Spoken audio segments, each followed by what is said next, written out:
जय हिंद दोस्तों, स्वागत है आप सभी का आपके channel glory of math SSC में। तो साथ ही जैसा कि आपको पता है कि एसएससी सीजीएल का जो है आंसर की दोस्त आ चुका है और बहुत ही गजब के अर्थमेटिक के क्वेश्चन पूछे गए हैं। तो टॉप 10 अर्थमेटिक के क्वेश्चन मैं लेके आया हूँ जो हर एक बच्चे को देखने चाहिए। ठीक है, देखो क्वेश्चन बहुत अच्छे अच्छे लेवल के हैं और वही क्वेश्चन लेके लाया गया है जो बहुत ही हेल्पफुल साबित होगा। ठीक है, तो इस वीडियो को थोड़ा भी स्किप मत करिएगा तथा अच्छे से देखिएगा और शेयर भी करेगा इस वीडियो को। ठीक है दोस्त, तो आइए स्टार्ट करते हैं। ठीक है, चलिए भाई देखिए, यहाँ से क्वेश्चन बहुत अच्छे अच्छे लिए गए हैं, देखिएगा मज़ा आएगा आपको। ये रहा क्वेश्चन नंबर फर्स्ट। क्वेश्चन को पढ़ते जाइएगा, करते जाइएगा दोस्त। चलिए भाई देखिए क्या बोल रहा है कि एक चोर 250 मीटर की दूरी पर एक पुलिस कार को देखकर एक निश्चित गति से अपनी बाइक चलाता है और पुलिस की गाड़ी चोर की पीछा करने लगते हैं, चोर का पीछा करने लगते हैं। उसे पकड़ने के लिए यदि चोर पकड़े जाने से पहले 1.5 किलोमीटर दौड़ता है और पुलिस की गाड़ी जो है 70 किलोमीटर प्रति घंटा की चाल से चलते हैं तो चोर की बाइक की गति बताइए। बहुत ही अच्छा सवाल है। ठीक है, चोर पुलिस का कंसेप्ट का बहुत ही अच्छा सवाल है। एक बात बताओ, मैं इसको आराम से समझाऊंगा, देखना भाई। क्या बोल रहा है कि यहाँ से ये पुलिस है और यहाँ से जो है ये चोर है। तो 250 मीटर की दूरी से देखा। अब यहाँ से चोर भागना स्टार्ट किया तो चोर जो है पकड़ा गया। ये यहाँ पे लिख दे, स्टार बना देता हूँ, ये पकड़े जाने का पॉइंट है। तो यहाँ से पकड़े जाने से पहले चोर जो है कितना चल दिया, 1.5 किलोमीटर चल दिया। अब यहाँ से देखो, जितने समय में चोर यहाँ से यहाँ जाएगा 1.5 किलोमीटर दूरी तय करेगा, उतना समय में, समय कांस्टेंट है, समय में उतने ही समय में पुलिस को जो है 1.5 किलोमीटर चलना ही पड़ेगा प्लस 250 मीटर और दूरी कवर करना पड़ेगा। तो दोस्त यहाँ से एक कंसेप्ट बन गया। जब टाइम जो है क्या है दोस्त, टाइम जो है क्या है, टाइम फिक्स है। टाइम क्या है, फिक्स है। तो जो डी का रेशियो होगा, डिस्टेंस का रेशियो होगा, वही तुम्हारा जो है स्पीड का रेशियो होगा। ठीक है जी, तो आओ देखो यहाँ से पुलिस और थीप। पुलिस जो है कितना चला, 1750 मीटर और चोर जो है कितना चला, 1500। ठीक है, इससे इसको काट लेता हूँ, 25 से काट लेता हूँ। ठीक है, 25 सतह 175 और 25 छक्का 150। तो ये स्पीड का रेशियो हो गया, ये डिस्टेंस का रेशियो, यही जो है स्पीड का रेशियो है। तो चोर पुलिस का स्पीड जो है कितना था, 70 किलोमीटर प्रति घंटा, यानी हम बोल सकते हैं 7 यूनिट बराबर 70 किलोमीटर प्रति घंटा, 10 गुना है।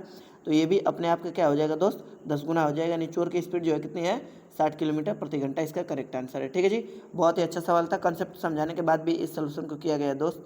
लीजिए ये क्वेश्चन में नेक्स्ट ट्राई करिएगा, बहुत ही अच्छा सवाल है परसेंटेज का। चलिए भैया देखिए क्वेश्चन को पढ़िए दोस्त। बोल रहा है कि दो उम्मीदवारों के बीच एक चुनाव में y% मतदाताओं ने मत नहीं डाले और डाले गए मतों में से 10% अवैध हैं, जबकि देखिए क्या बोल रहा है कि जबकि वैध मतों में से, जो वैध मतों में से कितने परसेंट वैध मत दोनों उम्मीदवारों में से किसी एक के पक्ष में पड़े। ये कितना है डाटा। ठीक है दोस्त, बोल रहा है कि जिस उम्मीदवार को कुल वैध मत का इतना मिला, ठीक है, जिसे वो 59.375% मिला और उसे 2484 मतों से निर्वाचित घोषित किया गया। यदि चुनाव में मतदाता पात्रों की संख्या जो है कितना थी, 16,000 थी, तो वाई का मान बताइए। यानी वाई बताइए कि कितने परसेंट लोगों ने मत नहीं दिया। ठीक है जी, आओ यहाँ से एक कंसेप्ट समझो यार। देखो क्या बोल रहा है कि टोटल मतदाता तो 16,000 है, 16,000। ठीक है, यहाँ से बोल रहे 16,000, इसमें से बोल रहा है कि y% ने मतदाता नहीं दिया। y% तो मानते हैं ये 100% है दोस्त, y% ले नहीं दिया। ठीक है, मत दो। फिर आगे बोल रहा है कि इसमें से 10% अवैध घोषित कर दिए गए। 10% अवैध हैं, तो ये जो है डाले गए मत हैं, तो उसमें से 90% जो है वैध हैं। ठीक है, अब यहाँ से क्या बोल रहे हैं कि कुल वैध मत का, ये वैध मत है, तो वैध मत का देखो अब इसी में से जीत हार होगा, जीतने वाला और हारने वाला। तो जीतने वाले को दोस्त मिला है 59.375%। तो हारने वाले को कितना मिलेगा भाई, हारने वाले को 100 में से घटा के लिख देते हैं। तो हारने वाले इसमें घटाओगे, लिखोगे 40.625%। ठीक है, अब इनका डिफरेंस कितना का क्रिएट हो रहा है, तो इनका डिफरेंस जो है घटाओगे दोस्त कितने से, यानी 58 में से ये घटा 18.75% का क्रिएट हो रहा है। ठीक है, ये जो है क्या है, तुम्हारा फ्रैक्शन है। अब यहाँ से ये जो है क्या है, तुम्हारा फ्रैक्शन 18.37%। तो ये तो एक स्टैंडर्ड डाटा है। ठीक है, इसको हम लोग क्या लिख सकते हैं, देखो इसको हम लोग लिख सकते हैं 18 सही 3/4%। ठीक है, 75.75 को परसेंटेज में लिख दिया। तो अब यहाँ से एक और चीज़ निकल के आ गई, इसको आप क्या लिख सकते हो, इसको देखो 75 बटा में कितना हो जाएगा, 75 बटा में 400, 75 बटा में 400, ठीक है। 75 25 से काट लो यार, 3 बटा में 16 हो जाएगा, कितना हो जाएगा 3 बटा में 16। अब इस चीज़ को मैं अगले पेज पे लिखता हूँ, ठीक है। बहुत ही अच्छा सवाल है, एक बार देख लेना। क्या बोल रहा है कि 16,000 है इंटू 100 माइनस y% इंटू 9 बटा में 10 इंटू कितना था 3 बटा में 16, और ये डिफरेंस कितने का बन रहा है 2484 का, ठीक है। बहुत ही अच्छा सवाल है दोस्त। 16 से ये कट गया कितने बार में, 1000 बार में, 0 से 0 कट गया, ठीक है। अब यहाँ से इससे काट लो, 3 अट्ठे 24, कितना बचा, फिर ये कट गया तुम्हारा 2884, ठीक है। तो 9 से इसको काट लो, 9 से 99, 81, 81, 9 दूना के 18। अब यहाँ से देखो ये परसेंटेज है, इसको डबल जीरो को खा जाएगा, तो 100 माइनस वाई बराबर कितना 92, तो y का मान जो है कितना आ गया दोस्त 8%, y का मान कितना आ गया 8%, ये इसका करेक्ट आंसर, ठीक है जी 8%। बहुत ही अच्छा सवाल था परसेंटेज का। लीजिए भैया सभी बच्चे क्लास को शेयर कर देंगे। लो ये ऐसा सवाल है दोस्त, प्रॉफिट CISI का ऐसा सवाल है कि हर एक शिफ्ट में कम से कम 8 से 10 शिफ्ट में इस सवाल रिपीट हुआ है, इसलिए बहुत ही अच्छा सवाल बन गया है, ठीक है। और इसका इस डाटा भी बहुत डेंजरस लिया गया है, पॉइंट में कैलकुलेशन जाएगा, ठीक है। और एक बार इसको ट्राई करो सभी बच्चे। देखो इस सवाल को पहले तो पढ़ लो, समझ लो, वही बड़ी बात है अपने आप में। बोल रहा है कि मोहन ने 20% वार्षिक चक्रवृद्धि ब्याज की दर पे 4,22,092 रुपये उधार ली। प्रथम वर्ष की समाप्ति पर उधार ली गई मूल राशि से, उधार ली गई मूल राशि के लिए 21,679 रुपये, 21,679 रुपये चुका दिया, ठीक है। यहाँ से देखो 21,679 रुपये चुका दिए। यदि मोहन ने दूसरे वर्ष की समाप्ति पर लंबित बकाया राशि का भुगतान किया, जिसमें प्रथम वर्ष के दौरान अर्जित ब्याज का भुगतान भी शामिल है, तो दूसरे वर्ष के अंत में उसे कितना भुगतान करना पड़ेगा ताकि उसका कर्ज जो है निपट सके। एक बात बताओ यार, बहुत ही अच्छा सवाल है। देखिए क्या बोल रहा है कि अगर मान लेते हैं हम कि 4,22,092 रुपया है, अगर इस पे जो है अगर ये चुकाता नहीं प्रथम वर्ष के अंत में, तो उसे कितना इंटरेस्ट मिलता है, एक साल में 20 मिल रहा है, तो 2 साल के अंत में 20 दूना के 40, यानी 140% उसको इंटरेस्ट देना पड़ता है। टोटल इतना अमाउंट वो पे करता है, ठीक है।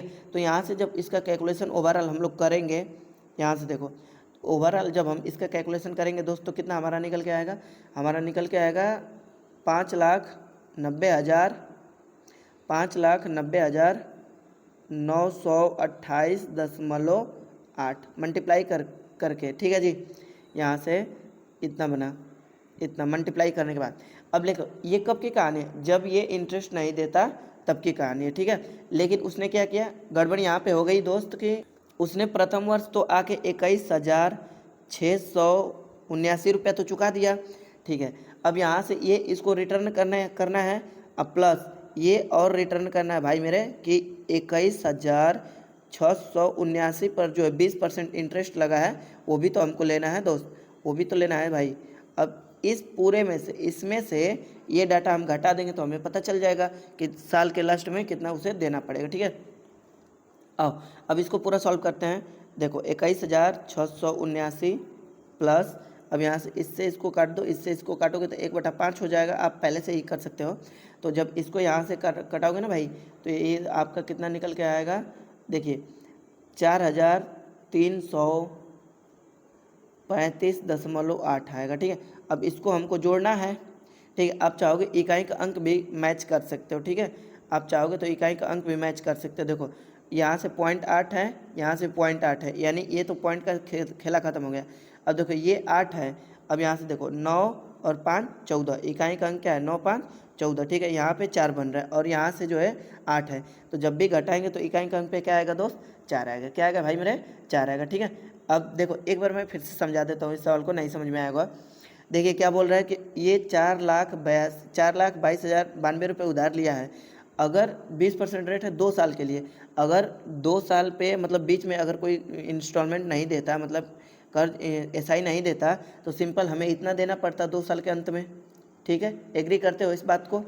बोल रहा कि 5,90,928 रुपया 8 पैसा देना होता, 80 पैसा देना होता। लेकिन उसने क्या किया कि पहले साल के अंत में आया 21,679 रुपया दे दिया। फिर उस पर ठीक है दिया, लेकिन ये इस पे भी तो इंटरेस्ट ये लग गया पहले साल पे 20% का, तो 20% इसका इतना बन गया। अब इस सब में से टोटल में से इसको जोड़ के घटा देंगे तो हमें पता चल जाएगा दोस्त कि कितना जो है इंटरेस्ट उसको देना है। ठीक है, बहुत ही अच्छा सवाल था, ये इंपॉर्टेंट टाइप है, इस पर स्टार लगा लेना, रिपीट होने का चांस बनता है क्योंकि 7 से 8 शिफ्ट में आया हुआ है सवाल, एनालिसिस करने के बाद जो है वीडियो बनाया गया है। चलिए ये सवाल लीजिए, ये भी कॉइन वाला बहुत ही अच्छा सवाल है क्योंकि इसमें जो है आपका रेशियो बिल्कुल ही नहीं दिया, इसलिए ये अच्छा सवाल बन जाता है। ठीक है, ट्राई करना और शेयर भी कर देना दोस्त क्लास को। वही क्वेश्चन लिया गया है दोस्त जो बार बार रिपीट हुआ है। ठीक है, बोल रहा है कि आर ने 5 रुपये, 2 रुपये और 1 रुपये के सिक्के को पी को 100 रुपये का भुगतान किया। भुगतान के लिए उपयोग किए गए सिक्कों की संख्या जो है 40 है। ठीक है, तो बोल रहे कि 5 रुपये के सिक्कों की संख्या होती है। देखो यार क्या करते हैं, यहाँ से 5 रुपये, 2 रुपये और 1 रुपये, 5 रुपये, 2 रुपये और 1 रुपये के सिक्के हैं। ठीक है, तो इनका रेशियो दिया नहीं है, हम मान लेते हैं कि 5 रुपये के ए सिक्के हैं और 2 रुपये के 20 सिक्के हैं, 2 रुपये के 20 सिक्के हैं और टोटल सिक्के जो है 1 रुपये के कितने होंगे। देखो भाई, तो 40 में से हम ए और बी को जोड़ के घटा देते हैं तो हमें पता चल जाएगा कि 1 रुपये के सिक्के की संख्या कितनी हो जाएगी। अब देखो अगर हमारे पास 5 रुपये के एक सिक्के हैं तो टोटल अमाउंट 5 है, प्लस यहाँ से कितना बन गया, अगर 2 रुपये के 20 सिक्के हैं तो 2b, total amount 2b, plus यहाँ से देखो 1 का 40 माइनस ए माइनस बी बराबर हमने टोटल कितना पे किया है, 100 रुपया पे किया है। कितना पे किया है, 100 रुपये। अब इसको पूरा सॉल्व करो दोस्त, तो यहाँ से ये घट जाएगा तो 4a प्लस यहाँ से ये घट जाएगा b, अब बराबर ये इधर चला जाएगा तो 60 हो जाएगा। कितना हो जाएगा, 60। अब देखो भाई यहाँ से, अब तो यहाँ पे हम फंस गए, लेकिन एक चीज़ ध्यान देना, बोले निम्न में से कौन सा इसका संख्या हो सकता है। पहली बात कि अगर a का मान ये है, a का मान, अब हम यहाँ से ऑप्शन पे जाएंगे, ए का मान यहाँ पर है। ठीक है, तो बोल रहा है कि अगर हम बी सिक्कों की संख्या तो ऋणात्मक हो नहीं सकती, ना ही मतलब क्या है, ना ही पॉइंट में जा सकती है, सिंपल इंटीजर आएगा। तो कोई एक वैल्यू इसमें से चूज कर लो जो न माइनस में जाए और ना ही पॉइंट में। ठीक है, अगर मैं 17 रखता हूँ तो देखो 17 चौके 68, यानी बी का मान माइनस में हो जाएगा, तो ये तो बिल्कुल ही नहीं होगा। ठीक है, 18 रखूँगा, 18 चौके 72, ये भी नहीं होगा। देखो 16 चौके 64, ये भी नहीं होगा। तो यहाँ से 13 चौके 52 और तो यहाँ से बी का मान कितना हो जाएगा, 8 हो जाएगा। ठीक है, यानी ए का 13 है, बी का 8 है और 13 8 21, तो ए का 19 है। ठीक है, बहुत ही अच्छा लॉजिकल सवाल था भाई, ध्यान रखना रेशियो का रिपीट होने का चांसेस है इस सवाल के। ये ट्राई करो भाई, बहुत ही अच्छा सवाल है। क्या बोल रहा है कि एक व्यक्ति प्रति माह 16,000 रुपये बचाता है। ठीक है, अपनी आय 16,000 कमाता है, 16,000 कमाता है, इनकम है। बोल रहा है कि अपनी आय का 80% खर्च करता है और शेष जो है बचत करता है। यदि उसकी आय में 20% की वृद्धि हो गई, खर्च में 10% की वृद्धि, बचत में वृद्धि की गणना कीजिए। देखिए भाई, जब भी इस टाइप का सवाल हो तो ये जो है परसेंटेज पूछा है तो डाटा को इग्नोर कर दीजिए। देखिए 80% को हम लोग क्या लिख सकते हैं, देखिए इनकम इक्वल टू क्या होता है, एक्सपेंडिचर प्लस सेविंग। इनकम 80% खर्च करता है, 80% को दोस्त हम लोग क्या लिख सकते हैं, 80% को जो पुराने बच्चे हैं जानते हैं 4/5। ठीक है जी, देखो भाई नीचे इनकम है, अगर उसकी इनकम जो है 5 है, एक्सपेंडिचर 4 है, तो प्लस सेविंग जो है कितना हो जाएगा बउआ, सेविंग 1 हो जाएगा बंधु। ठीक है, आओ यहाँ से अब इसको इरेज करते हैं। अब देखो भाई यहाँ से सवाल को लेते हैं। ठीक है, ये रहा। चलिए अब आगे क्या बोल रहा है कि आय में 20% डायरेक्ट मल्टीप्लाई कर दो दोस्त, डायरेक्ट मल्टीप्लाई कर दो तो 20 बचे 100%। यहाँ से देखो भाई क्या बोल रहा है कि 10%, 10 चौके 40%, प्लस यहाँ से सेविंग में हमको निकालना है, तो यहाँ से 100 में से 40 गया, 60% इसका डायरेक्ट आंसर, यानी सेविंग में जो है 60% की वृद्धि हो जाएगी दोस्त। ठीक है, ये ट्राई करो बाबू। क्या बोल रहे हैं कि माधव ने 42,000 है, माधव ने 42,000 रुपये में एक वस्तु खरीदी, उसे 20% की हानि पर बेच दिया। उस राशि से उसने एक वस्तु खरीदी, उसे 30% के लाभ पे बेच दिया, कुल लाभ बताइए। देखो एक बात बताओ तुम, यहाँ से क्या है, अगर ये 42,000 रुपया है, ठीक है 42,000 रुपया है, इसको 20% के लॉस पे बेचेगा, 80 में बेचेगा। ठीक है, अब ये बेच रहा है ना, जो दूसरी वस्तु का एस पे वही जो है पहली वस्तु का एस पे वही जो है दूसरी वस्तु का सीपी हो जाएगा। तो यहाँ से इसको काट दो, ठीक है 2 0 काट दो, तो यहाँ से कितना बन गया, यहाँ से कितना बन गया दोस्त तुम्हारा, कितना बन गया, यहाँ से देखो मल्टीप्लाई कर लो, 0 0 8 दूना के 16 8 के 8 चौके 32 से 33, यानी 33,600 रुपये का क्या हो गया, सीपी बन गया। फिर उससे बोल रहा है कि इस पर 13% का 30% का प्रॉफिट ले रहा है, 30% का प्रॉफिट यानी 130 बटा में 100, ठीक है, डबल जीरो से डबल जीरो काट दो।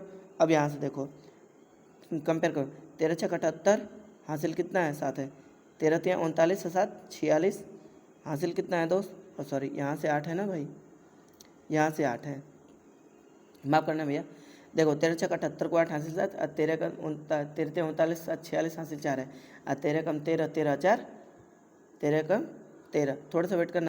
चलिए भाई देखिए 13 छः 78 एक जीरो रहेगा, 13 छः 78 को 8 हासिल जो कितना बन गया, हासिल जो है 7, और 13 39 7 46 हासिल 4 है, 13 39 से 4 43। अब ये इसका प्रॉफिट है दोस्त, जोड़ लो तो कितना बन गया 1680, ठीक है। ये इस सवाल का करने का बेसिक अप्रोच है, ठीक है, लेकिन आपको बेसिक अप्रोच पे नहीं जाना है, ठीक है। यहाँ से देखो इस सवाल को कैसे एक और तरीके से कर सकते हो, ये देखो यहाँ से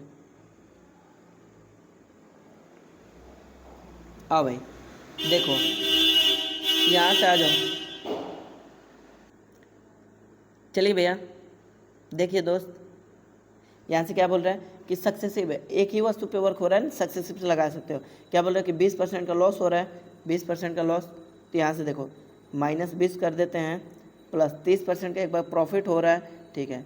अब यहाँ से minus loss into profit upon में सीपी, ठीक है, वही वाला रूल है, A X minus Y X plus Y, X minus Y, यहाँ से X plus Y, X minus Y minus X into Y अपन में 100, यही वाला रूल है। दो इससे इसको काट दो तो यहाँ से कितना बन गया 10 प्लस 10 माइनस 6, यानी ओवरऑल उसको 4% का प्रॉफिट होगा, ठीक है जी। तो 42,000 का 4% निकाल दो दोस्त, 42,000 का 4% निकाल दोगे भाई, आपका आंसर है।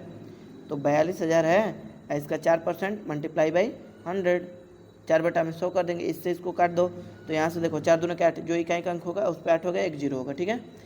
ऐसे लगा सकते हो इसको, एक आई है सक्सेसिव से लगा सकते हो, कोई दिक्कत नहीं है, वही सक्सेसिव भी लगाया गया है, ठीक है। नेक्स्ट ये ट्राई करो, हाँ ये ट्राई करो, बहुत ही अच्छा सवाल है। देखो ये क्वेश्चन ऐसे हैं जो रिपीट होने के चांसेस रखते हैं। यहाँ से क्या बोल रहा है कि यक्स वाई के व्युत्क्रमानुपाती है, यानी यक्स जो है इन्वर्सली प्रोपोर्शनल है किसके, वाई के। तो यहाँ से क्या बन जाएगा, अगर यहाँ से मैं यक्स को यक्स का एक कॉन्स्टेंट ले लेता हूँ, ठीक है, यहाँ से के बाई वाई, तो के का क्या वैल्यू हो जाएगा एक्स इंटू वाई, ठीक है, और के कॉन्स्टेंट है। तो यहाँ से देखो क्या बोल रहा है कि 6, यदि वाई का मान 6 है तो एक्स जो है 2 है, एक मल्टीप्लाई कर दिया, इन्वर्सली प्रोपोर्शनल है, तो बोल रहा है कि वाई का मान अगर एक्स का मान 3 होगा तो वाई का मान क्या होगा दोस्त, ठीक है। यहाँ से इसको काट देता हूँ, 2 दूना के 4, अगर एक्स का मान 3 होगा तो वाई का मान जो है क्या होगा 4 होगा, जबकि दोनों का प्रोडक्ट जो है कॉन्स्टेंट होगा, ठीक है। ये लो ट्राई करो। देखो बोल रहा है ना भाई कि 7 वर्ष पूर्व प्राची की आयु उस समय उसके पुत्र की आयु की 4 गुनी थी। देखो 7 वर्ष पूर्व, यहाँ से ले लेता हूँ प्राची और यहाँ से ले लेता हूँ डॉटर यानी पुत्री, कितनी थी 4 गुनी थी। 7 वर्ष पहले थी, बिफोर थी, ध्यान देना 7 वर्ष पहले। अब बोल रहे अब 4 वर्ष बाद, 4 वर्ष बाद यहाँ से तो कितना है 2.5 गुनी 5/5/2, 2.5 को 5/2, डिफरेंस कितने का बन गया 7 साल एगो 5 साल आफ्टर, 4 साल आफ्टर। तो यहाँ से 11 का डिफरेंस बन गया दोस्त, लगा दो लड़ाई कंसेप्ट। तो 4 दूना के 8, 4 दूना के 8, ठीक है जी, 4 दूना के 8, 5 कम 5, तो डिफरेंस कितने का बाबू 3 का, डिफरेंस कितने का 3 का। देखो 11 दूना के 22, 11 पचे 55, तो अंतर कितने का जी 33 का। यहाँ से इसको काट दो, यानी 1 यूनिट बराबर 11 साल, 1 यूनिट बराबर 11 साल। आपसे पूछा क्या, प्राची और उसके पुत्र के वर्तमान आयु का योग बताइए। प्राची और उसके पुत्र के वर्तमान आयु का योग ले लो कहीं से भी, यहाँ से 4 और 1 5, तो 11 पचे 55, 11 पचे 55, 5 यूनिट है ना, तो 11 पचे 55, ठीक है 55। लेकिन ये कब है दोस्त, ये 7 साल पहले है, तो 2 बंदे हैं तो 7 दूना के 14 साल जोड़ दो, 14 साल जोड़ दो, यानी 69 इसका करेक्ट आंसर है, ठीक है। चलिए भाई ये लीजिए ये ट्राई करो, बहुत ही अच्छा सवाल है भाई, पाइप एंड सिस्टम का बहुत ही अच्छा सवाल, कंसेप्ट मस्त है इसमें, ये ट्राई कर लो। बोल रहा है कि pipe N M N S, ठीक है जी, यहाँ से देखो MNS 25 मिनट, 50 मिनट और 100 मिनट में भर सकते हैं। ठीक है, यहाँ से ले लेता हूँ 100 इसकी एफिशिएंसी, तो इसकी जो है 4, इसकी एफिशिएंसी जो है टोटल कैपेसिटी 100 ध्यान देना, और इसकी एफिशिएंसी जो है 2 और यस की जो है 1। क्या बोल रहे हैं, पहले प्रारंभ में यन और यस को 10 मिनट के लिए खोला जाता है। यन और यस को 10 मिनट के लिए खोला जाता है। यन जो है 2 की रफ्तार से भरेगा, यन जो है।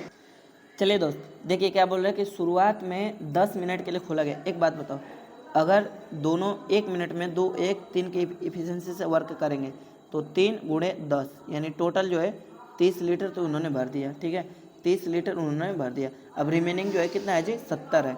आगे आपसे क्या बोल रहा है, चलिए भाई देखिए क्या बोल रहा है कि यहाँ से यन को बंद कर दिया गया, यन को बंद कर दिया गया। ठीक है, ऐसा काम करने के बाद यन को जो है बंद कर दिया, हटा दो। फिर बोल रहे कि यम को खोल दिया गया। अब कौन कौन वर्क करेगा, यम और यस वर्क करेंगे। ठीक है, बोल रहे कि अति टैंक में अति प्रवाह होने से 15 मिनट पहले यस को बंद कर दिया गया। ठीक है, आप लोग वो कंसेप्ट पढ़े हो टाइम एंड वर्क में, काम समाप्ति से पहले और काम समाप्ति के बाद। तो काम समाप्ति से पहले है, ठीक है, तो इसको नहीं बंद करेंगे, इसको खोल देंगे और इसको 15 मिनट के लिए खोलेंगे, तो 1 की रफ्तार से 15 मिनट के लिए और टंकी को भर देगा। ठीक है, इसलिए इस सवाल को पिक किया गया, लॉजिक यहीं पर है, इसलिए इस सवाल को लिया गया है। फिर बोल रहा है कि अब यस को बंद कर, ठीक है, तो नहीं बंद करने तो रोक देंगे। अब जो रोकेंगे तो उतने ही समय में 85 लीटर हो जाएगा और भरेगा कौन, यम और एस दोनों, तो 5 की रफ्तार से, यानी कि कितना 17 मिनट और लगेंगे, आप प्लस 10 मिनट ऑलरेडी लगे थे, तो टोटल कितने लगे जी, 17-10-27 मिनट लगे। ठीक है, लॉजिकल सवाल था इसलिए इस सवाल को पिक किया गया है। ये सवाल लीजिए, देखिए क्या बोल रहा है कि ए वर्तमान में ए बी की आयु का 3 गुना है। ठीक है, ले लेते हैं, ए बी की आयु का 3 गुना है। ठीक है, ले लेते हैं। यहाँ से देखो ये यूनिट है, इसके ऊपर मैं स्टार लगा देता हूँ ताकि ये यूनिट है, समझ में आया आपको। फिर आगे क्या बोल रहा है, सी बी से 5 साल बड़ा है। ठीक है, ले लेते हैं, सी बी से 5 साल बड़ा है, तो यहाँ से इसका क्या आएगा, स्टार प्लस 5 साल, और इनका इन सबका योग जो है कितना दिया है दोस्त, तो जोड़ देते हैं, इन सबका योग जो है 75 है। ठीक है, तो यहाँ से देखो रेशियो वाले स्टार है, तो 5 स्टार बराबर ये उधर जाके घट जाएगा यानी 70। यहाँ से इसको काट लेता हूँ, यानी 1 यूनिट के वैल्यू जो है कितना आ गई दोस्त, 14। 1 यूनिट की वैल्यू जो है कितना आ गई, 14। अब बोल रहा है कि 5 वर्ष पहले बी की आयु, देखो बी तो 1 यूनिट यानी 14 है, तो 5 वर्ष पहले जो है, आज 14 साल का है, तो 5 साल पहले तो ये 5 साल का रहा होगा। ठीक है, आज सॉरी वेट भाई, आज 14 साल का है, तो 5 साल पहले 9 साल का रहा होगा। ठीक है, 5 साल घटा देंगे तो 9 साल का रहा होगा, 9 साल। अब आगे बढ़ते हैं, बोल रहा है कि 3 वर्ष बाद ए की आयु, देखो ए जो है 14-42 साल का है, ए जो है 14-42 साल का है, 3 साल बाद 45 का हो जाएगा। इसका रेशियो लेना है तो 1:5 इसका करेक्ट आंसर है। ठीक है, ये लो ट्राई करो। ये रहा लास्ट सवाल, बहुत ही अच्छा सवाल था, 11वां सवाल है दोस्त। ठीक है, ये जो है फ्री है। बोल रहा है कि एक परीक्षा में लड़के और लड़कियों का औसत जो है 100 में से 75 है, लड़कियों का एवरेज 80 है, और टोटल ग्रुप का जो है 78 है। ठीक है जी, बस लगा दो यहाँ से एलिगेशन, तो 2:3, उनकी संख्या का अनुपात जो है कितना आ जाएगा जी, 2:3।